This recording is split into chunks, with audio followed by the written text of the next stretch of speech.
Good evening and welcome to the Museum of the City of New York. I am Lily Tuttle, curator here at the museum, and I am delighted to welcome you to tonight's program, New York Rebounds, again, with Thomas Dyja and Gordon Davis. We're so happy and honored to have writer and historian Tom Dyja, author of the much-feted new history, New York, New York, New York, 4 Decades of Success, Excess, and Transformation, published by Simon & Schuster in 2021. He is here with us tonight. Tom is also one of our Centennial Exhibition advisors here at the museum, and my fellow curators and I have already had the pleasure of benefiting from his vast and knowledgeable take on the city's culture and history. If you haven't read it already, I can tell you that Tom's book is epic, teeming, and sharply pointed in its tour of the city's tumultuous journey from 1980 to the present day.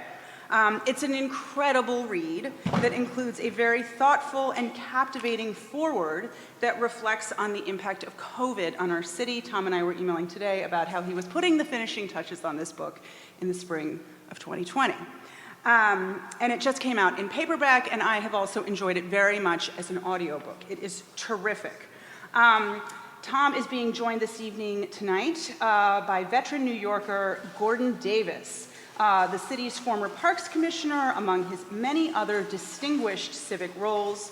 If you've read the book, you know that Davis is one of its recurring voices and leading consciences over the decades. As someone who played a profound role in shaping some of the most beloved features of this city. Tom and Gordon will be reflecting on our city's resilience and some of the lessons learned or not learned over the past 40 years. And I am sure that they will talk about the immense challenges of our current moment and all that may lie ahead. After their conversation, which will include time for audience questions, Tom will sign books. Some books are for sale in the shop over here, and we will be serving some delicious wine as well. We hope that you'll return to the museum next month on May 9th for the museum's 2022 Robert A. and Elizabeth R. Jeffy Distinguished Lecture. Author and litigator Qian Julie Wang will be discussing her searing memoir and instant New York Times bestseller, Beautiful Country, which narrates her childhood journey from China to Brooklyn. Wang will reflect on her own journey in the wider context of other memorable New York City immigration narratives, past and present, and sit down after her talk for a conversation with poet, critic, and Barnard professor Ken Chen. So please go to mcny/events for more information and to register for that event. So now I have to ask you at this moment to take a moment to silence any devices that beep, buzz, or make any noise. Though feel free to post to the museum's hashtag, which is hashtag MCNYLive. We ask that you keep your mask on for the duration of the talk. Both our speakers and myself tested negative today for COVID, so we are up here without masks. And as I said, there will be a book signing right after the event. We will be serving wine at that. We will also have the World City Gallery of our signature exhibition, New York at its core. World City will be open after the talk. And as one of the curators of that exhibition, I can say with confidence that the subject matter of Tom's book is covered in very great detail in that space. So now I would like to introduce you to our speakers. Gordon Davis has played a key role in the economic and cultural... No, now I have more information. Yes. I want to hear it again, though. Yes. Okay, you were Mayor Koch's first Parks Commissioner, the founding chairman of Jazz at Lincoln Center, one of the 4 founding trustees of the Central Park Conservancy, an inductee to the Performing Arts Hall of Fame at Lincoln Center, a life trustee of the New York Public Library, and have been designated a New York City Living Landmark. Since 2012, Gordon has been a partner at the New York office of Venable LLP, which represents highly regarded institutions in some of the most important public-private partnerships in the city. Tom Dyja worked in publishing for more than a decade before becoming a writer. Along with editing 4 anthologies, he's written 3 novels, a biography of civil rights pioneer Walter White, and the award-winning The Third Coast, When Chicago Built the American Dream, which was a New York Times notable book, a One Book, One Chicago selection, and a winner of the 2013 Heartland Prize for Nonfiction. A native Chicagoan, he lives on the Upper West Side. So in other words, give this man another decade and another city, and you'll get another blockbuster. So won't you please join me in welcoming Gordon and Tom.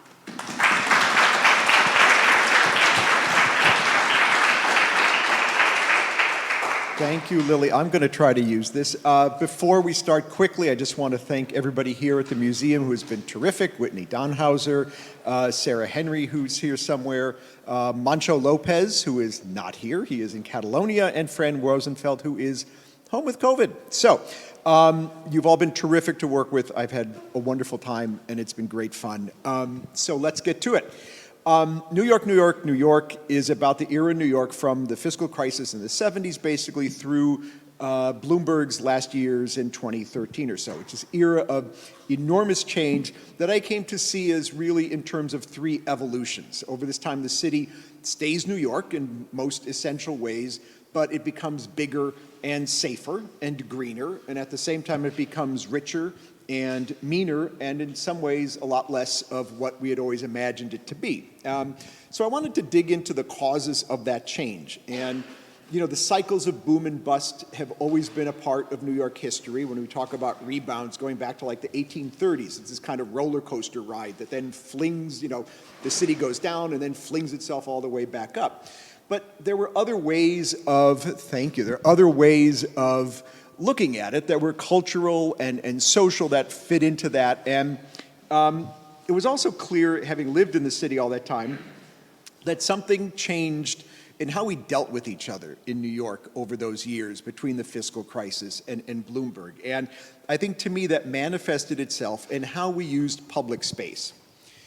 When I first moved here, 70s, 80s, I think we used public space differently in New York. Places like the parks and the subways and the streets weren't really as much places of community as they were places we were scared of. We got what we needed out of them, and we got the heck out of there. So at this point, and some of that had been encouraged, I think, by previous parks commissioners who had kind of brought an idea to the parks of let's get everybody in there, which was a great idea. But it turned it more into free space. And that changes profoundly over the next 30 years, and that brings us to Gordon, who is, I think, deeply involved in the middle of that and making that happen. I think he began to move the understanding of public space in New York from just free space into being shared space. And that starts with the things we started talking about, the Central Park Conservancy, the zoo. All of these things together created a kind of momentum of change that helped New Yorkers relearn how to live together in public space instead of separately behind closed doors. And all of it goes back to, I think, someone who was a great inspiration to me in this book, maybe to you, Holly White, the great urbanist who saw cities as depending on people to make them go, that they existed to facilitate exchange between people. And so that brings me to you. There you go, wake up, wake up, right.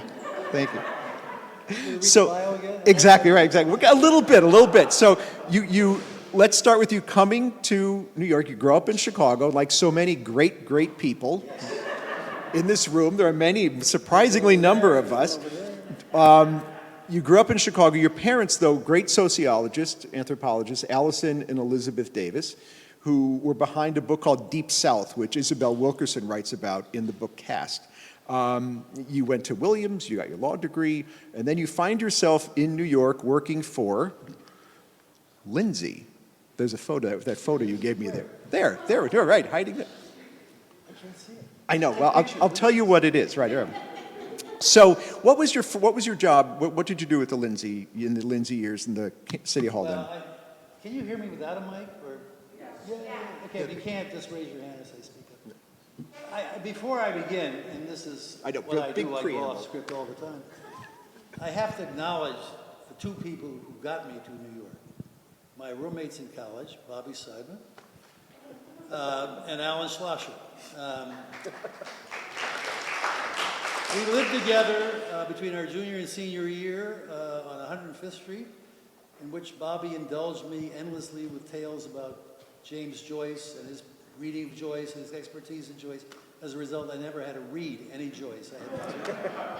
And secondly, Alan took me to see Who's Afraid of Virginia Woolf, like the second week it opened. And it was the most startling experience you could possibly imagine. In fact, we were sitting behind two little old ladies, and about 10 minutes in, they got up and walked out. It was just, I said, this is the place, man. So I couldn't start without acknowledging they've been tremendously influential in my life, and things I believe in, have learned that are important in life. And we're all here in New York, we're still alive, and that we all have thrived in the city. What was the question? Lindsay, what were you doing? What were you doing under Lindsay, Well, and kind of what? And what did that? How did that tee you up for what happened during Koch years? You know, I'm an immigrant too. I came from Chicago, and part of what makes this city work are all the reasons I came to Chicago after I got out of law school. Housing was cheap and available. You opened the Village Voice, and you could get housing. And I didn't have any money, but I had an education. I didn't need a car because of the subways, and so on and so on. The arts were free or almost free or available. You know, when I got here, there was nothing I couldn't have because I didn't have enough money. Whether it was Shakespeare in the Park or off Broadway. One of the things that brought me here, I'm all out. One of the things that brought me here is that my mother used to get a New Yorker. We lived in Chicago, get the New Yorker. And one week when I was about 15 years old, there was a cartoon of two little ladies, and beneath the sign it said 42nd and Broadway. And there's a cop on a horse, and they say, the cartoon is they say to the cop, which way to off Broadway? So that was a mystery to me. That was like the Holy Grail. I had to come to New York to find out what that meant. So how did I end up with Lindsay? You know, I went back to Chicago. I got a job in a law firm. The head law firm guy said to a bunch of young lawyers, if you work really hard, in 8 years you can be a partner here. You could be here the rest of your life. So I immediately quit. It's absolutely true. And we had another roommate who was working in the Lindsay administration in the Budget Bureau. And I called him and said, are there any jobs there? He said, oh yeah, well I think so. I'll give you the name of the guy you should call. And then I called up Bobby and said, can I sleep on your floor? He was living in what, 10th Street or whatever? Bleecker. Above something called the Teacup, which nobody will remember unless you're really old, but it was the place to go. It was, so I got on a plane, I came to New York. I called a guy named Jay Creedle in the basement of City Hall. Some of you may know his name. And he sent me to a guy named Peter Goldmark, who was running a group in the Budget Bureau, and I was hired. So I had a place to sleep on his floor, a place to eat, the Pink Teacup, had a $9,000 salary, and I was working for Lindsay in the Budget Bureau. I couldn't even balance a checkbook. I don't know why I was in the Budget Bureau, but there I was. And over the course of the year in the Budget Bureau, it wasn't just that we were engaged in trying to think new ways about how the city runs. In fact, our group may have invented the fiscal crisis, but that's another story. Follow-up show. It's unbelievable. Anyway, but the Kerner Commission report. John Lindsay was the vice chairman of the Kerner Commission report. John Lindsay, one of the truly great mayors that nobody anymore understands his greatness, starting with his courage. But he was the vice chair of the Kerner Commission report, and he began to use people in the Budget Bureau to help draft parts of the report, funneled through Peter Goldmark and Jay Creedle. In the course of that, I began to work more and more closely with City Hall. And after a year, I was asked to come to City Hall to be an assistant to the mayor, working in areas of poverty and city planning and so on and so forth. I should say that Jay Creedle said to me, this is the punchline. Okay. Shit, if we'd known you were black, you could have been assistant to the mayor a year ago. Now, some of you may not get that, but you'll get it eventually. So I went to City Hall, and you cannot, New York at the time was both extraordinarily exciting in terms of culture, educational things, and people making art, but it's also a time of a unique crisis in urban America, where cities all over the country were going up in flames. One of our best friends, it all comes back to these guys, a guy named John Kiffner, who ended up being one of the Times' greatest foreign correspondents. One of his first assignments as a cub reporter was the riots in Newark. And he would come back and talk to us about it, and it was just, you know. New York did not burn down, as I say. There were little problems, but there were no big conflagrations like the night King was killed in 1968. And so I was engaged in all of that, and Right. In various ways. I have 5 of my favorite quotes. I'm looking for a place to slip them. I'll give you one of them. But New York did not have destructive outbreaks in its black and Puerto Rican and brown neighborhoods that Chicago had, that Newark had, that Los Angeles had. And people say, often ask me why. And, you know, they talk about Lindsay walking the streets and so on and so forth. But what John Lindsay did was he built a whole infrastructure in the forgotten neighborhoods of Bed-Stuy and Brownsville and East New York and Harlem. And they weren't forgotten, they were just not getting what they should get. And he built a whole network of services, of programs, and began to relate to the people of the city in a way no other mayor had ever related to people, those people, the black and brown people of the city. There was a movie this summer called Summer of Soul. I hope some of you saw it. Right. That was a Lindsay program. I was there. People say, you were there? Yeah, I was there. It wasn't as good as the movie because they cut out all the bad parts and all the good parts. But I was there. Right? Yeah. This is not so good. Oh, this is great. And they have a scene in it in which Lindsay arrives. And it's very poignant for me because that was the year he's running for re-election. His first term had been a mixture of very difficult experiences, sanitation strikes, snowstorms, and he was, all the odds were he would not win. But there he was at a black event in a black neighborhood, and people, you know, it's hard to describe what it was like, and the sense of tension and fear. And there, is that the thing still? That's the picture in your office. Are you in there? I'm walking the streets with Lindsay and Bed-Stuy. That's sort of what he did. He went out to neighborhoods. Now, if you look closely, it's February. It's cold as hell. There's nobody in the street to relate to. And the guy who became the head of the Bed-Stuy Restoration Corporation, one of the great experiments in how to rebuild these communities, you will notice he became head of the Ford Foundation. Notice he has no coat on. He's walking like this. But that was typical of what Lindsay did. And the cynical way of talking about it is to say, the reason New York didn't burn down is because everybody who might burn it down was on the payroll. Now, there's some truth to that, but not as cynical as that. But anyway, that's how I began in New York. And, Right. So we're going to fast forward. So we're sure we did. But I didn't get my quote. You want to get your quote? All right, so get the quote. Because the quote is about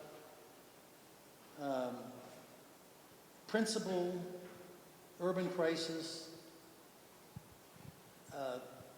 There were riots going on in Chicago. It was in the winter, actually. And Mayor Daley issued an order to shoot to kill.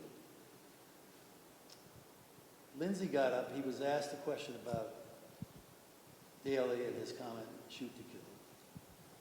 And Lindsay said, we don't shoot children in New York City. That was 1969. And now children are running around with automatic guns. The principle is the same. The objective is still the same. But the world has changed in so many ways that we all know.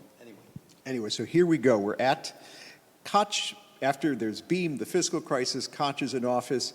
He's looking to fill the role of Parks Commissioner, and no one wants the job.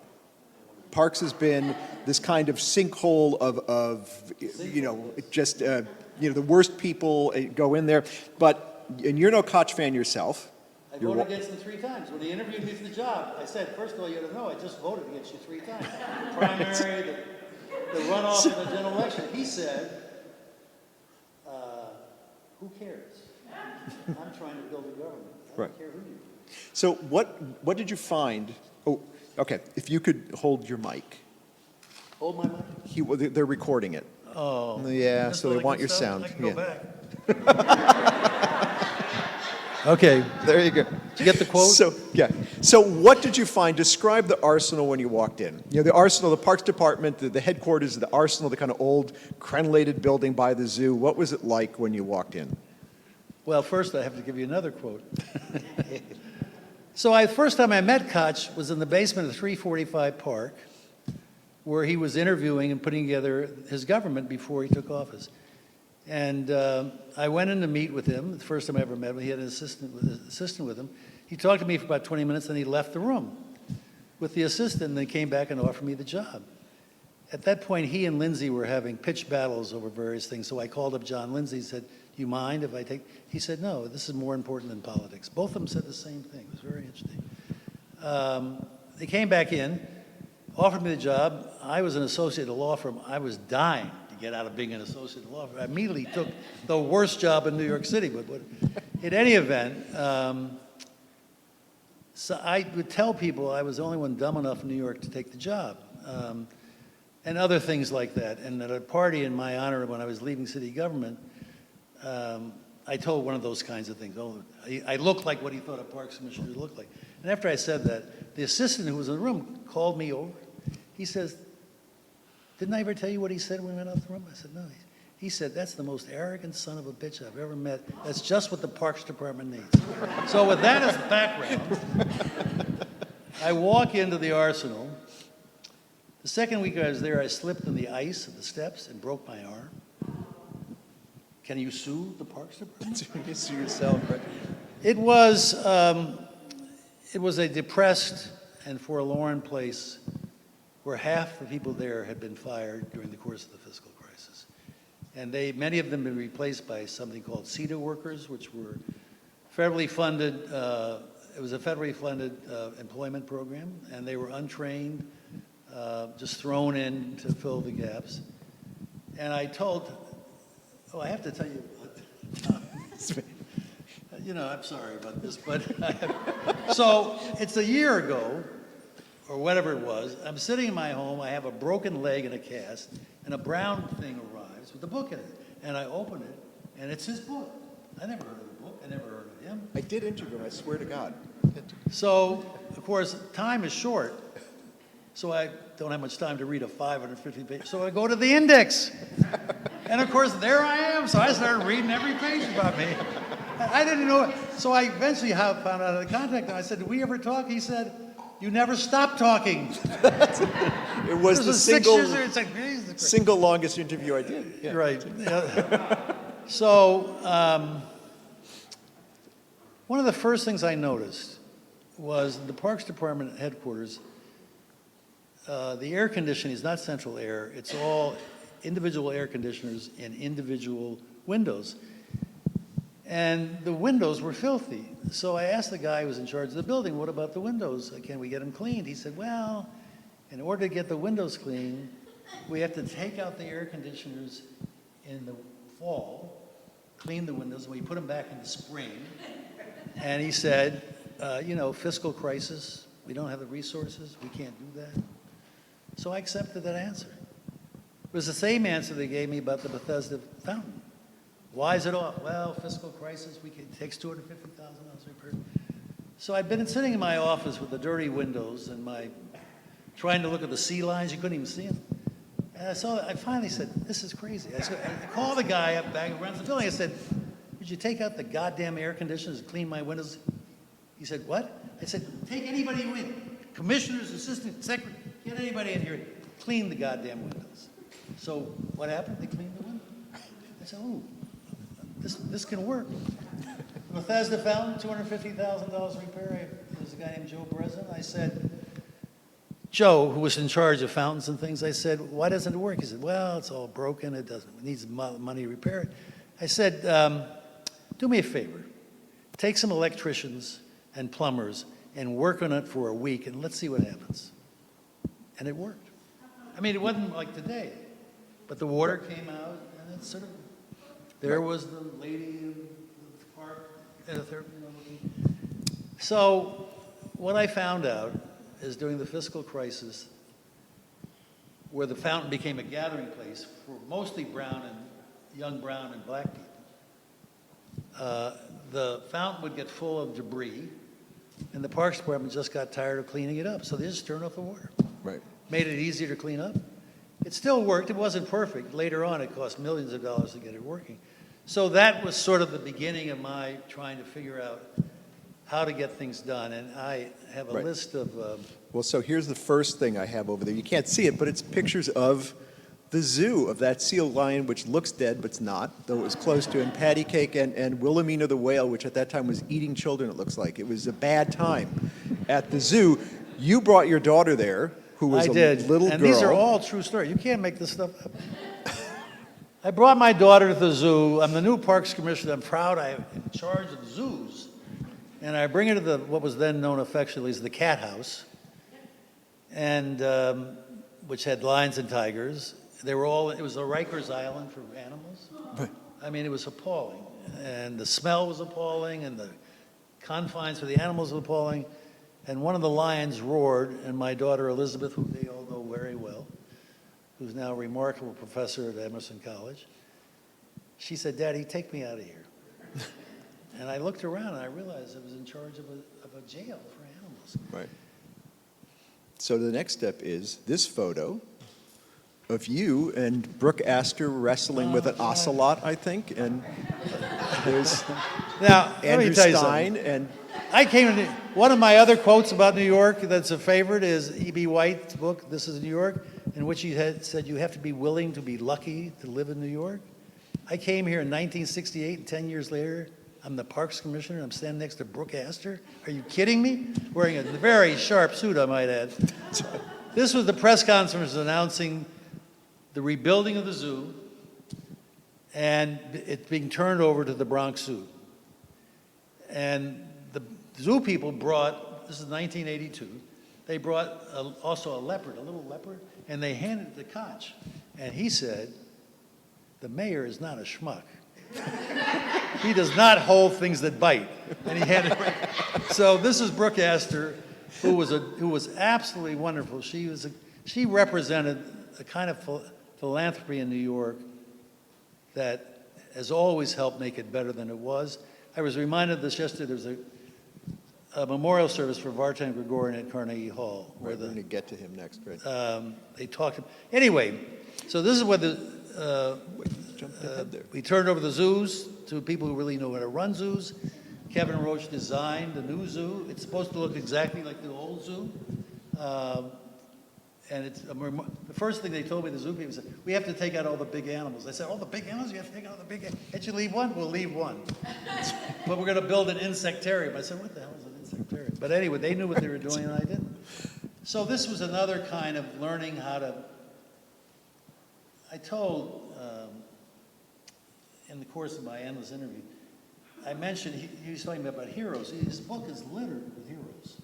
Not the mayors, not the governors, but people like Mike Geekin, who didn't show up tonight, and I'm so upset about it. People who, but his legions are here, who are doing wonderful work, amazing work in neighborhoods all over the city in terms of organizing people, using the Alinsky principles to do that.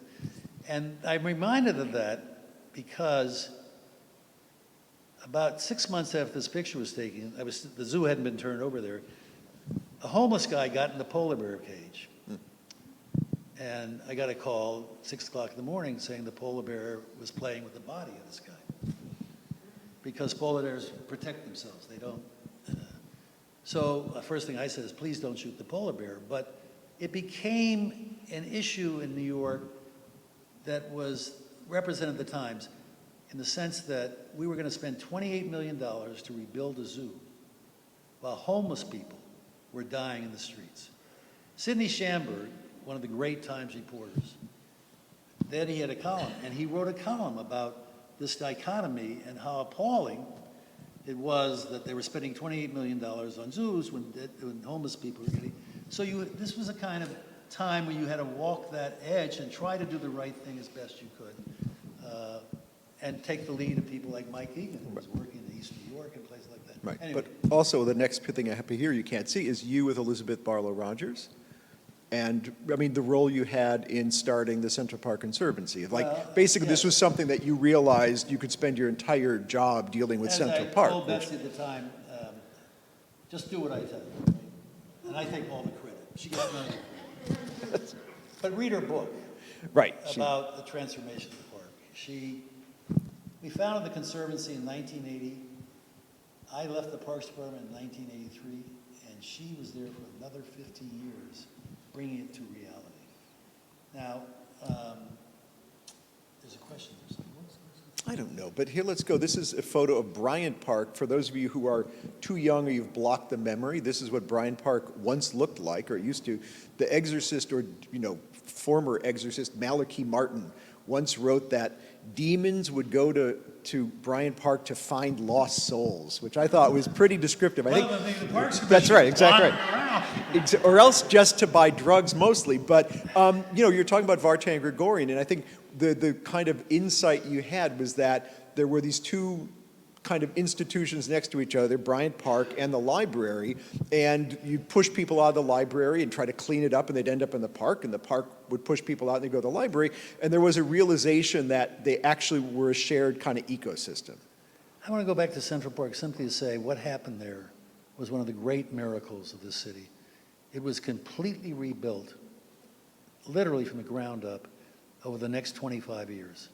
And it is an amazing, before I got here, I went to Conservatory Gardens across the street where the trees were in, and I said to myself, does anybody know what this looked like 42 years ago except me? It's just, the transformation was just remarkable. And for me, in a very real way, I thought of it as being symbolic of how the city could change. If you could change Central Park, if you could begin to make it come to life and make people notice that it's changing, getting better, that's why I was so emphatic about rebuilding the sheep meadow, a symbol of the kind of change we were all about, which was not just trees and bushes and grass and all that. It was about the spirit of a city recovering from a disastrous and terrible period in the fiscal crisis. And Betsy was a godsend, although I tried to fire her. I did fire her. Then I told her she could come back. She was busy cutting trees in the Rambles and got all the bird watchers all pissed off. Right, I do remember that, right? The Times wrote a front page story about it and said, oh. So I called her in and said, she said, you're going to fire me? This is right after we started. I said, no, I'm not going to fire you. Your punishment is you have to go make friends with all the bird watching groups. She said, do I? I said, yes, you do. And she did. She absolutely did. Anyway. Right. So Bryant Park, though, which kind of cuts us a little bit more of almost a business proposition, because you get to involve starting one of the first business improvement districts, which is a sort of different angle of hitting public space. I had tried from the day I got to the Parks Department to do something about Bryan Park. And every day the cops, I get the cops, they go and arrest 200 people. Next day they'd be still there, hey, Commissioner, we're back. And it was clear that the solution was not, and this is relevant to what's going on today, the solution was not more cops. Bring in Vartan Gregorian, one of the great heroes of New York's recovery then. And we met, the first time we met was on the steps of the library.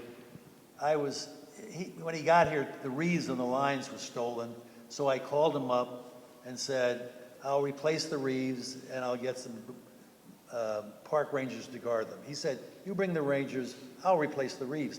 I looked at him and said, this is different. There's somebody new at the library. I don't know. So we meet on the steps of the library to christen putting the wreaths back in the lines, and he was amazing. He never seen me before in my life, and he greeted me by a bear hug, and he called me Gordon Pasha. I had to go look up Pasha. I didn't know what it was. So every time he saw me, Gordon Pasha. Yes. After we hug, after the press conference, he says, "What are we going to do about that?" And And I said, what do you mean that? He said, Bryant Park. It was the first time anybody in the library had ever said to me, how do we do this together? And it became an effort of both the library and myself, involving some remarkable people like Andrew High School and Marshall Rose, Holly White. It required rethinking how urban spaces work. It required a new financial mechanism called business improvement districts. And the last thing well, the results you can see. I mean, Right. you can see it it's almost too good. Merry-go-rounds and everything, skating rinks. The last thing I did as a Parks Commissioner was take the lease that leased Bryan Park, the Bryan Park Restoration Corporation, down to Ed Koch and said, this is my last day, but would you sign this? He said, this is one of our great achievements. And he signed it. It took another 10 years before it became what it is today. It is still my favorite park before it was repaired because I had a really bilious green jacket that was so ugly. You're going to so tell the green, story. But I was wearing it was a polo jacket I got at Sim's for $100. I love this green awful jacket. Nobody else did. So I was at a press conference in Bryan Park before the restoration, and as I'm walking the park, some of the junkies say, hey, Commish, that's a really nice coat you got on. So I said, ooh. Anyway, onward. You were going to tell that story no matter what. No matter what. No matter what. There's some stories of it. Speaking of Vartan,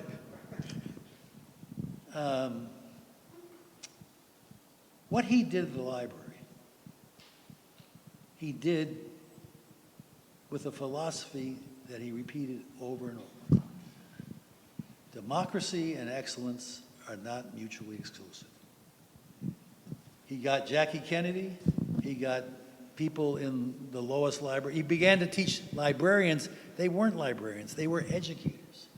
They were there as educators.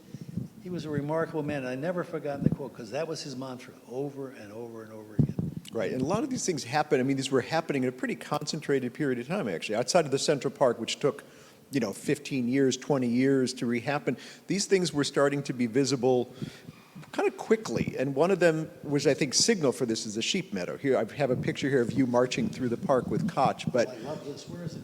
that one. I can't see it. That's Did somebody save the pictures? You look good, right? I will. What But is it? so the thing that kind of kicked off Central Park for you was looking at the sheep meadow and getting state money from, it was Cary, wasn't it? It was. And basically kind of taking a flyer and saying, we're going to make this work or not, because the sheep meadow at this point was still this big, dusty, just expanse with no grass in it. And you put fences around it. You had a James Taylor concert, which drew all these people, and everybody threw in a couple bucks. My first concert. Your first concert, right. And over the course of, what was it, about a year, it dies off a couple times, but then eventually it takes hold. And this is how amazing it was in New York to have the sheep meadow. This is an article from New York Magazine from, I guess, 1980, I think, by Carter Wiseman, who was the critic at the New York Magazine, photos by Ruth Orkin, and it's just, we have grass. Look, we have grass. Take your shoes off and run your toes through the grass. And emotionally, it was a kind of a big juncture for the city, I think, in imagining itself, and it's still a magical part of the park that still functions that way. It was So amazing. I knew we had to find something that spoke in ways different, and only the way an open space, a park can speak. And I became obsessed with the sheep meadow and the idea of redoing it all at once, against the advice of everybody. No, you can't do it all at once, maybe a quarter every year. I said, no, this is about more than grass. This is about saying we're back, we're responsible, the city is going to get better. And so we did it in 1 year. We closed the sheep meadow with a James Taylor concert. That was really cool. He was a parent in my daughter's nursery school. So one day we were picking up kids. I said, Mr. Taylor, would you announce the closing of the sheep meadow with the concert? He said, what? Announce the closing? I said, yeah. The Times said they've never seen a closing something, taking something away from people with a nice concert. But anyway, we had the most intimate issues in something like this. The fence. We spent hours and hours and hours trying to devise a rustic or historic fence that would work around the sheep meadow. Meanwhile, it had a chain link fence around it, about 4 feet high. And it worked. people didn't really see it, but it kept them out when it was necessary. I think anybody could climb it. It wasn't elaborate. It wasn't saying, look at me, look at me. And somehow this little dumb chain link fence became symbolic of how open spaces change people's sense of where they are and how they're there. Right. The other part of it was another one of these very intimate experiences. Peggy and I and our daughter, the Parks Commissioner, took them up to Orchard Beach to sit on the beach for a day. Good segue. I'm telling you, this was really something. Half of Orchard Beach was one way and half was the other. So we're sitting on the beach. It's packed with people, and the garbage cans get filled. And I noticed that even though they're filled, people keep coming to put garbage in them. And these are not Fifth Avenue people. These are people from the South Bronx and all over the Bronx and Queens. They are still trying to put the garbage in the garbage. So when we opened the sheep meadow, the maintenance people said to me, well, we have to put up the garbage cans. I said, let's see what happens if we don't put up the garbage cans. And you can still see. You go there on a sunny day, people pick up the garbage, they carry it out, they take it outside. Right. There's no garbage in the sheep meadow. And that was kind of a lesson you got when you went to Moses, when you went to Jones Beach, which kind Well- of kicked off the urban park rangers. Well, I would stand there every day saying, this is unbelievable, it's really working. And then one day it all turned brown. All the grass died. I said, oh no. And a Nasty Times reporter wrote a story about how it all turned brown. The guy I really relied on said, don't worry about it, Commissioner. Water it, give it a week or two, it'll come back. And it sort of became like the city. Give it some water, help it, it'll come back. The Rangers, another sense of something symbolic that could send a message about how the city and its parks are coming back, how they should work. I was out at Reese Park, which originally had been a Robert Moses public beach, but it was turned over to the federal government as part of Gateway. And I'm out there with a bunch of federal officials sort of puffing up their chest about how great it is when the city actually built it. And I see a ranger go by. And it's a guy in a ranger hat and all this stuff. I said, I wonder how I get a hat like that. So I went back to my office. I said, well, maybe not a hat, maybe a whole ranger. So we began to work on the idea of a ranger, a New York City park ranger, whose one of his principal purposes, like the sheep meadow, is send a message about responsibility, about public concern, about we're here to help you, a whole series of images that came out of the park ranger. So the first group of them, there were about 25, and they were sworn on the steps of City Hall by Ed Koch. And he put on a ranger hat and made the front page of the Times, and it was great. Is that up there now? That is up there right now. See me? There you go. Right. You're the one person without a hat. That's good. Well, where do you think it is? It's on Ed Koch's head. Ed Koch's head, right. That's what the hat is. So after the ceremony was over, a person from the Budget Bureau, where I began, said to me, we don't remember ever approving a ranger program. I said, well. So sometimes in government you have to do things that are not quite the right way, but they may be the only way. Harvey Robbins is here. Where are you, Harvey? There. This is one of the great heroes in the book. This is one of the guys who learned how to make the city run. And he knows that sometimes in the Budget Bureau you have to lie. You don't call it lying, but sometimes you have to lie. The budget director, when he found out how I funded the Parks Rangers, sent a note to the mayor, Koch, fiscal impropriety, he should be fired. The mayor hands me the note and says, why do they always want to fire the good commissioners? And he said, would you write an answer? I said, sure. I wrote the answer. I say, he's doing a wonderful job, blah, blah, blah. So one other... Now, by the way, we only had 25 rangers, but again, it was a symbolic moment. I trucked them all over New York City as if there were thousands of them. One week they'd be in Van Cortlandt Park, next week they'd be in Prospect Park. We put them all over the city. Orchard Beach, oh, well, anyway. So another thing which I did not know you were really involved in was kind of getting the U.S. Open into Flushing Meadows. This is the original Forest Hills Stadium for the U.S. Open, and there was a deal in place when you came in, right? Short form. I have to go back to the zoo Go back to the zoo. Because our fourth roommate, John Kiffner, the reporter I mentioned earlier, was the way I started to get the ability to change the zoo. There was one sea lion left, and I was told it might die any minute. And I said, let's get another one. They said, you can't, Department of Agriculture rules, no, never. So there I was with a sea lion that was about to die. And I called up Kiffner, who was back from Beirut or Lebanon or someplace, getting shot at. He was doing sort of light metro stories. I said, John, there's only one sea lion left in the Central Park Zoo, and if he dies, I can't get another one.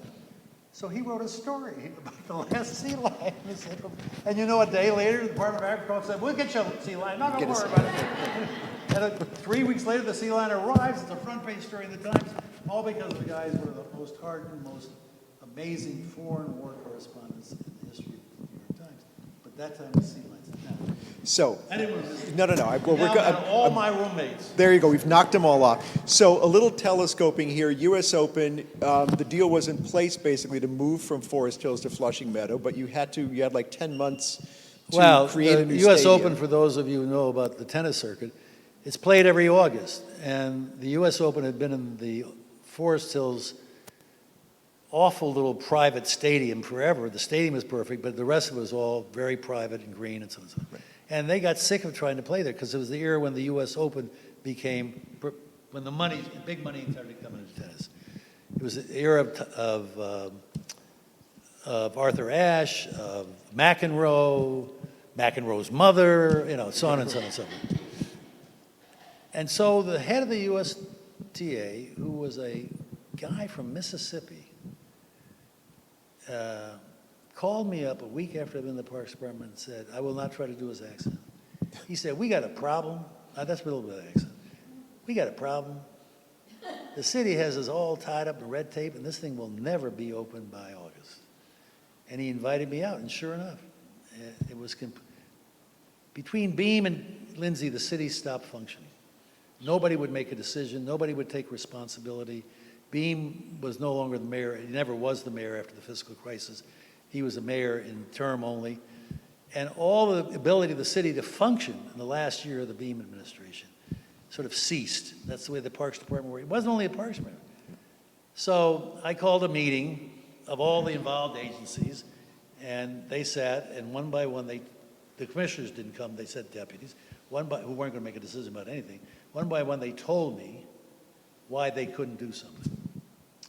And I said to them, you know we have a new mayor. And if you read the papers, you know he's crazy. They all sort of sat up and said, he sent me here to meet with you because he does not want to be the mayor where the U.S. Open dies.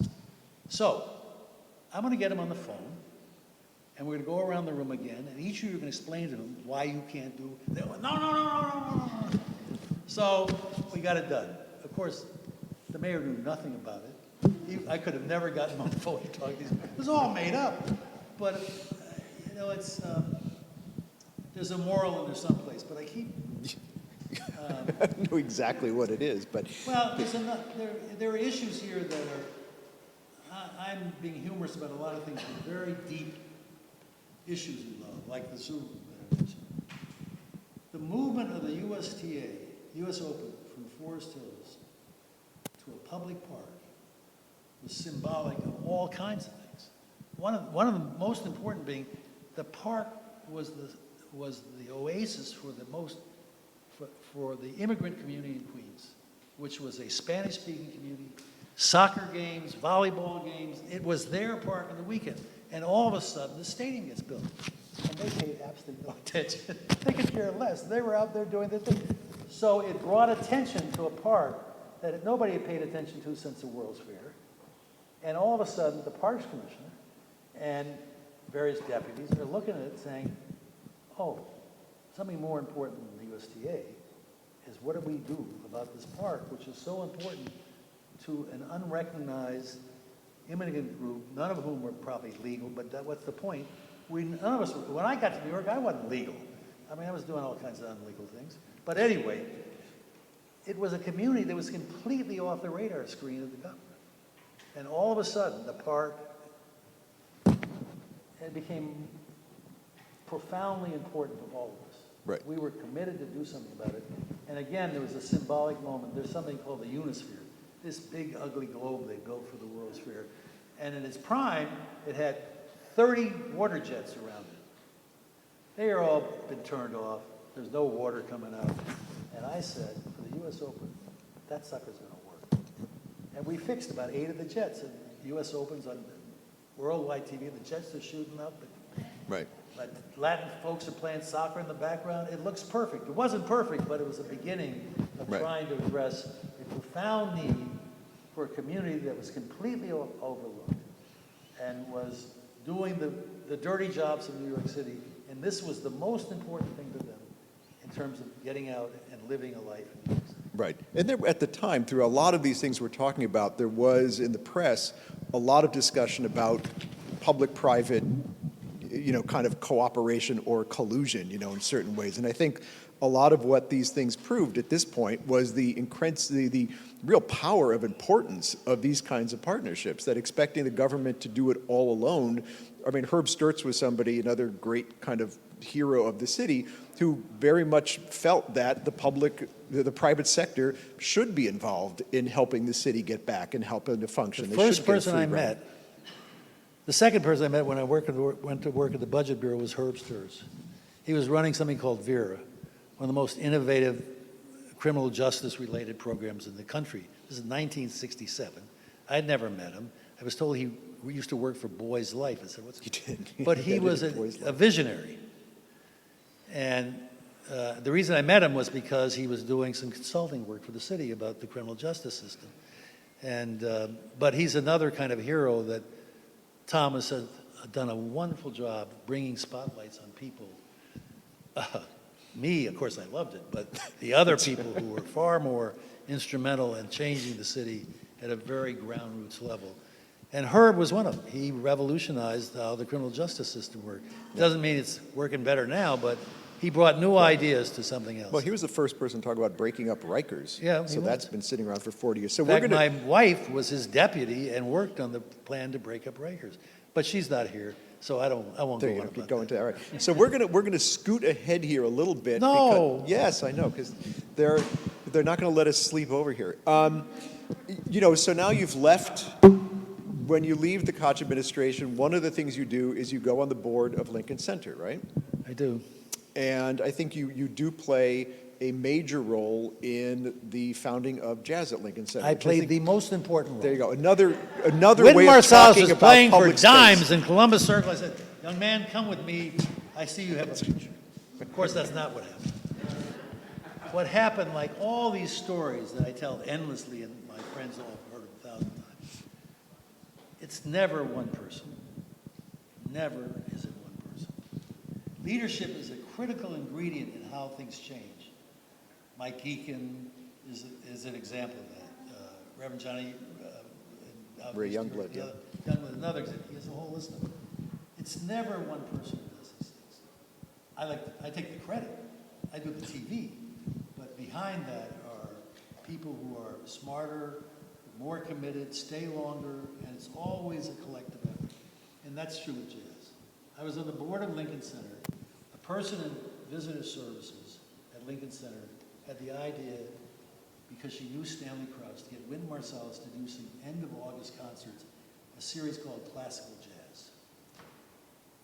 A year before that began, there was a report by the board of Lincoln Center on the future of Lincoln Center, and a specific recommendation was that it not get involved in jazz.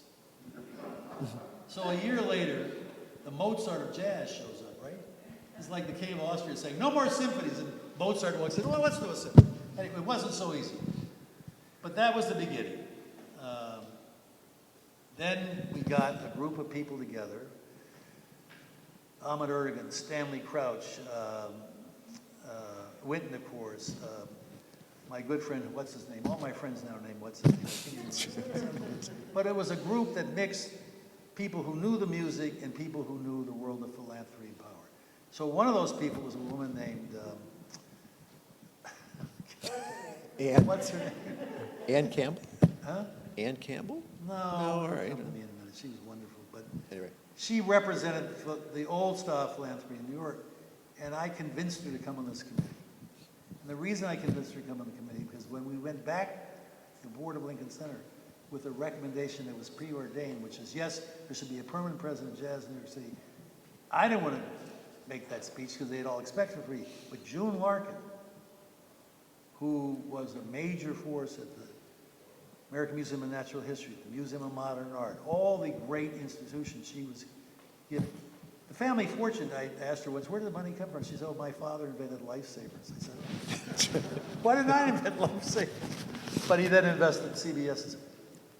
But when it came time to convince the rest of the board, she was the one who made the presentation. She wanted to resign at the first meeting. I went to her office. I got on my knees. Literally, I was on my knees. You can't leave the committee. She said, would you get up, please? It's embarrassing. I said, I'm not getting up until you come back to the committee. Her staff was standing outside. What's he doing? Finally, she said, okay, I'll come back on. And I got off my knees. Nothing was beneath me. I would stoop however deep to get things done. And the board of Lincoln Center, it was interesting. We had our gala last night, and Darren Walker was one of the award recipients. And Darren, who was Head of the Ford Foundation. Now he is, yep. Darren, who was then working in Harlem at the Abyssinian Development Corporation, he knew about this. This is before he had money to give away. And in all kinds of ways he was helpful. But last night he was being honored along with Terrence Blanchard. And he started to talk about how difficult it was to create an institution like jazz at Lincoln Center, and how a band of zealots got together. And there was opposition. There was opposition. Names you would all know that I will not repeat here, who did not think jazz belonged at Lincoln Center. But the good guys prevailed, and in 1990, this picture was taken. There's Stanley Crouch. There's Well, that was now. This is a photo of what we have now. So the hall over 59th Street. So another thing that you worked on. I mean, we want to take some. Hear about the revival of Exactly. New York. No, well, this is. What did so, Gordon do in 1970? Well, this was the second. I mean, I think this is part of the kind of Giuliani era, because this is what you were doing outside of that. And I think part of that is about a different understanding of public space in New York, which was much more about controlling it in a certain way. But one of the institutions that I think did amazing work in kind of redefining this moment is the Museum of Natural History, which you have been involved in. I mean, it wasn't just the planetarium which was here, it was even redoing the dinosaurs. It was creating new places for people to come to, and the throw weight of that with the children's zoo and the zoo and public space was that people started to believe that they could raise their kids here, and that having a family made sense in New York City in a way that it hadn't before. And I think all these things added to part of what Rebound was about. And then the third thing, because we want to take some questions. I think people want to ask some questions. Before you leave the Museum of Natural History, there was somebody like Bartan who took an institution, recreated it, which was Ellen Futter, who still runs it. She was the president of Barnard. And I was a lawyer. I'm still a lawyer involved with it. But she was a critical ingredient. Right, of really taking it into the next century. And then the next picture up here is Ground Zero. You were part of the firm representing the Lower Manhattan Development Corporation. I'm sort of the Zelig of New York City. Exactly. You know, I just sort of show up and things. Well, so no story more difficult. I have a list of all the crises New York have been through, about 9 of them. But there's no story more difficult than Ground Zero and 9/11. And we all lived through it. We all know what the experience was like. It was an act that spared no one, poor, black, rich, white. It didn't make any difference. It was a devastating moment for New York City. And in some ways it brought out the best. In some ways it brought out the worst, represented by then Mayor Giuliani, whose finest moment was that day, and whose worst moment was 2 weeks later when he decided he should extend his term because of the emergency. He went straight to an authoritarian approach. But working on rebuilding it, there's nothing I've ever been involved in that was more complicated and at the same time more driven by a sense of purpose about the city and how it should function and what it should represent. And some bad things happened. and some good things happened. One of the things I most regret, I had no way of doing anything about it, was you may recall that 6 or 8 weeks before the terrorist act of 9/11, 10 million square feet, all the square feet of the World Trade Center was leased to Larry Silverstein, one of the major developers of New York to this day. And Larry Silverstein, the towers were gone, all the buildings were gone. I was on the board of Con Ed, and I was on a call when the transformer vault in World Trade Center number 7 collapsed. The transformer was in Trade Center 11. They collapsed while the board was meeting in the room. In any event, I want to make this point, and it's some people will say I'm unfair. Most people will say I'm unfair. But Larry Silverstein insisted on his rights to the 10 million square feet, which he had acquired 8 weeks before. Insisted on his rights to the 10 million square feet and would not waver. And as a result, the whole redesign was driven by satisfying the Silverstein right to 10,000 square feet, 10 million square feet. It would be a completely different sense of play. It's not bad, don't get me wrong. There's a lot of criticism of that, but the pools and the sense of space is very nice. I don't have much love for the Oculus, but that wasn't part of 9/11. What the city should have done, what the state should have done, is condemned his lease. But nobody at the time had the understanding that that was possible, that was what should have been done, but that is exactly what should have been done. They should have condemned his leasehold rights and taken this site as a whole, and you would see something very different down than what you see today. Right. Bob Caro, power broker, it ends with, would the city be better if there'd been no Robert Moses? And even he punts. He says, no, it'd be different. Right. It wouldn't, we don't know if it'd be better. Well, this is sort of an example of that. I don't know if I'm right about that. Would it have been better? At least, but I think it was a moment that required extraordinary courage and leadership. And at the time, you know, Right. it's Pataki, Right. and so on and so forth. Well, so let's do some questions here. I have 3 quotes to go. See if you can work them into the I'm answers. going to work them in answer no matter what the question is. Exactly right. If there aren't any, yes, sir. What was bad about the concert that formed the movie Summer of Soul you said? Yeah, you No, I kind of left that It out. wasn't as good as the movie made it sound like. You watch the movie, you think, oh man, it was great to be there. Well, not every day was it. There were 6 Sundays in a row, and some of them were good, and some of them were not so good. You see the movie, you say, damn, I wish I was there. Well, some of you, that was the same summer Lindsay and the group I worked with got James Brown to perform on 114th Street. We closed up the street, and thousands and thousands of people showed up. But that was, I want to go back to Lindsay and how courageous and how, I often wondered where he got his courage from. It wasn't just political courage, it was physical courage. And one day I was in a meeting with him, and of all things, a bar across the street from City Hall blew up because of a broken gas main or something. And Lindsay went to Beekman Downtown Hospital, where they took the victims of the explosion, and he came back about an hour and a half later. We picked up, and he said, how was it? He said, well, there are another 5 people who'll be dead in an hour. I said, how do you know that? He says, I was a gunnery officer on a destroyer in the Pacific and the Atlantic. That was the end of the conversation. He had been in the worst possible position in a war, and his courage was just remarkable. Anyway. Right. Yeah. Anyway, it wasn't a negative comment. He liked it. You want to hear about Simon and Garfunkel? How they came up? We're going to let her That's ask a her great question, story. right? No, that's all right. Before we talk about the resilience of the city,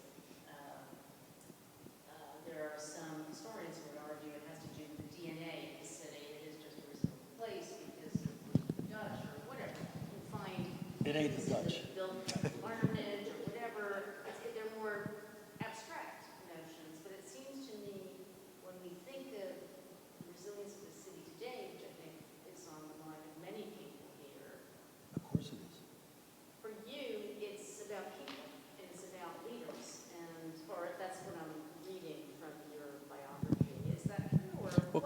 Can I jump in a small part, which you should He's jump? much an expert as I Stop. Yeah, right. Is that, one of the things that really stood out in looking at this whole era, these three periods, is that there's a kind of cohort, there's a generation of people who are working inside of government and then sometimes out and then they come back in, but there's a kind of unity, a singular vision of the city that party doesn't matter, kind of personal agenda doesn't matter as much as what's right for New York City. And in many cases, most cases, Koch I think was one of them, mayors said, do what you need to do and I'll take the heat for it. And that got done, And I think it was as much as the DNA, it can just sit there. DNA can be anything, but it was a group of people that kept these big projects going over time, over different mayors, and had a same kind of vision of what could happen. And that's the thing that, one hopes for and worries that there's not, is that kind of belief in the city as a kind of existential thing. And how do we make that happen? So I don't know if you agree with that, but you were Of course I part agree of that with generation, Look, the reason his book is so powerful is because he focuses on people doing things around the city that a lot of people don't know about that made tremendous differences. I wasn't that. I was on TV as much as I could get. I was a TV hog because I learned it was the best way to communicate with people about what we're doing. So anyway, I forgot what it was. Resilience DNA. Yeah, it's, I said before, nobody does these kinds of things alone. We are in a terrible moment in the city. The subway shooting, and by the way, most crime is committed by people who are young. This is a crime committed by a guy who was 60 years, he wasn't there. Story after story about people working remotely. Today, you walk down 6th Avenue, there are tourists everywhere now. They're lined up in front of the museum. All the delis that used to deliver are gone. Those office buildings are half full. And all the businesses that were created around them are all gone. So the streets are full of tourists, but all the delis that I used to order from are all gone. It is a moment of crisis in terms of density, by the outflow of people who used to work here and are going to work wherever they're going to work. The crime issue is a profoundly complicated issue. And I had different lessons at different times about how this worked. In the very beginning of the pandemic, one of the things I noticed, because one of the ways I tried to get it out of my head was I'd go drive around the city. The car was safe. There was nobody else in it. And I noticed people were starting to run red lights. Mm-hmm. Little things. Just like not stopping at red lights anymore. And you could see in that sort of activity the beginning of the breakdown of civic order. As certain rules became, and it didn't break down, it broke down all over the city. And that is a problem. Right. And I didn't know, but watching the crime rate go up, Eric Adams has just been elected based on his ability to deal with crime. Crime has gone up 49% since he was elected. The point is, Mike Bloomberg thought he was doing the right thing when he put the neighbors of the city under siege with stop and frisk. And when it was stopped by a federal court order, the crime rate continued. It wasn't stop and frisk and stuff. There were all sorts of other things. So there is something about the DNA of a great. Why is New York the greatest city? Why did I come here? Why'd you come here? Why did the people who are in Flushing Meadow come? We came here for opportunity because the city is a cauldron, not a cauldron, is a vast empire of opportunity. So let's see if we got any other. And we have to get back, we have to not lose that sense of purpose. Yep. So in your book and tonight you talked about how these public-private partnerships were key to bringing Central Park back to its glory itself and to making Bryant Park a functional public space again. But there's been discussion in some of the clubs, there was an op-ed, about whether these conservancies and grants groups and bids have gone too far. There's too many of them. There's too much private controlled public space. And I just wondered about your thoughts on that. Well, in New York, we always do things to excess. Sometimes we go way too far. That's right. It was part of the subtitle of the book. Sort of Yeah. lose touch with let me tell you about the beginning of the Conservancy. We had written, and we, a group of us, Betsy and myself, a document that was sort of like the bylaws of the Conservancy. And then we met with a woman named Joan Davidson, who was one of the funders of things in Central Park. And she brought with her a lawyer named Jacobson, who I knew was really good. And they sat there over a period of 3 meetings and just picked it apart, how it crossed the line from public to too private. And I'm sitting there, I'm getting a lesson from Joan, who was a grande dame of philanthropy, and a lawyer who's one of the brightest guys I've ever met in New York City, taking us through sentence by sentence what was wrong with the original founding of the Conservancy. So when the Conservancy was finally put, all that stuff was gone, about they can do this, they can do that, and so on. It was all gone. It came down to a letter from Ed Koch to the chairman of the Conservancy board, a guy named Bill Beinecke, who's one of my greatest heroes of my life. And the letter simply said, for every dollar you raise, we will not reduce the city budget for Central Park for every dollar you raise. We'll maintain that effort. That was the only thing that was done. And on that little slim piece of paper, we went out and tried to figure out how to do it. And Betsy, bless her heart, she said, what's my job? I said, your job is to make Central Park better. Now go and do it. She had no idea that. We didn't know what we were doing. But she had one of the things we had to learn about was the Moses bureaucracy. It was still there. The Parks Department was organized exactly as Robert Moses set it up. And what was Robert Moses like? I'll tell you what it's like. My first summer there, somebody drowned in Coney Island, and the press guy came in and said, we've had a submersion in Coney Island. I said, what is a submersion? He said, well, people don't drown on the beaches. They submerge, but they don't. Where did they die? He said, in the ambulance. It was a Robert Moses rule. It was that small. I said, part of the Conservancy and the creation of it was about taking apart the Parks Department and trying to reinvent it how to run. And so Betsy became the model for the appointment of the first borough commissioner in Queens. And she became the model for replicating that in Bronx, Brooklyn, Staten Island. The whole point was to get decision-making. When I got the Parks Department, there was a stack of things, I had to sign every one of them. It became my idea that by the time I left, I wouldn't have to sign anything. Well, not quite that lack of accountability, but it was all, we tried to push everything down to decision-making at the local level. Right. And you guys know better about that than anybody else in the room. But that's what local people making local decisions about local parks and what was most important, as opposed to Robert Moses or Fifth Avenue saying, do this. And Right. it worked for them. Anything? Yes, sir. Get the moment we're in now. If you were mayor, what's 2 or 3 things you would act on? If I were mayor, what? What 2 or 3 things you would act on? The first thing I would do is take down a plaque in the conference room of the Arsenal honoring Robert Moses. Now, Robert Moses did not need a plaque in the Arsenal honoring him. His name is everywhere. But that Commissioner Parks, whose name I will not mention, wanted his name there. So he put up a Moses thing and then put his name on it. That's the reason. So that's the first thing I'm going to take the goddamn plaque down. I have some plaques of my own. Knew you were going to go to the plaque thing, too. I Anyway, won't do the plaque. what's the second thing you would do after that?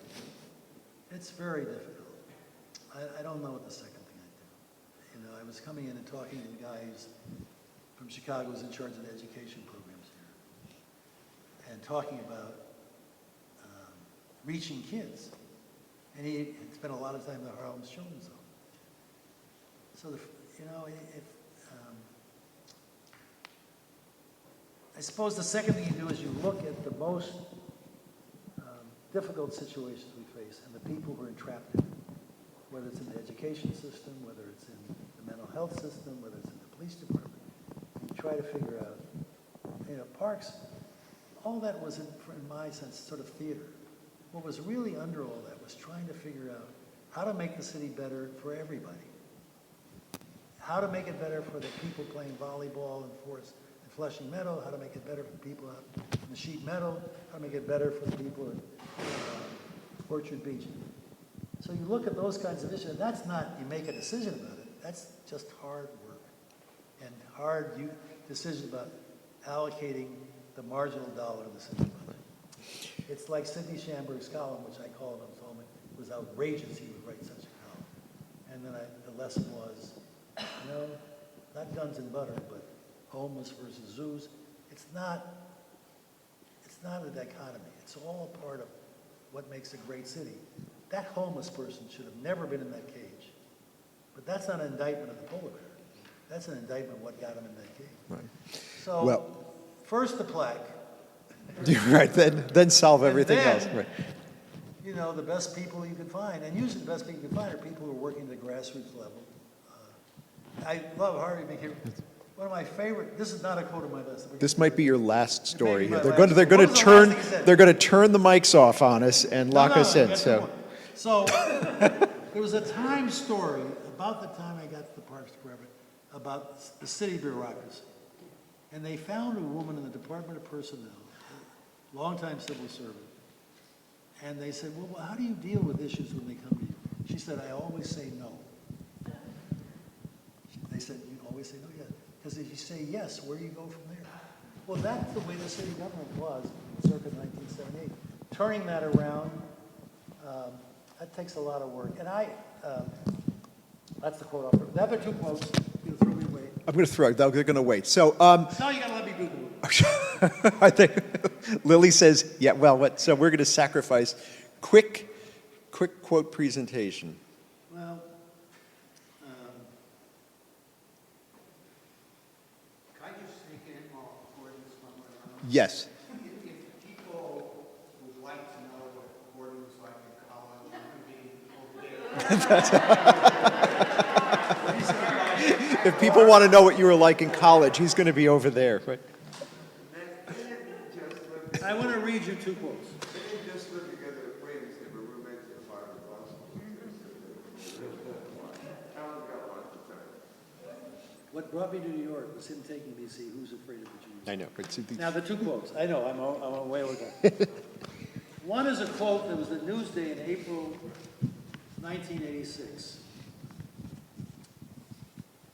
And this is as applicable now as it was then. To come back to Central Park in the mid-1980s is to feel shamed for giving in to hopelessness and grateful that others did not. That sort of thing of my dad. I look at it every day. And I'll skip you the Bob Carroll quotes. well, thank you all for.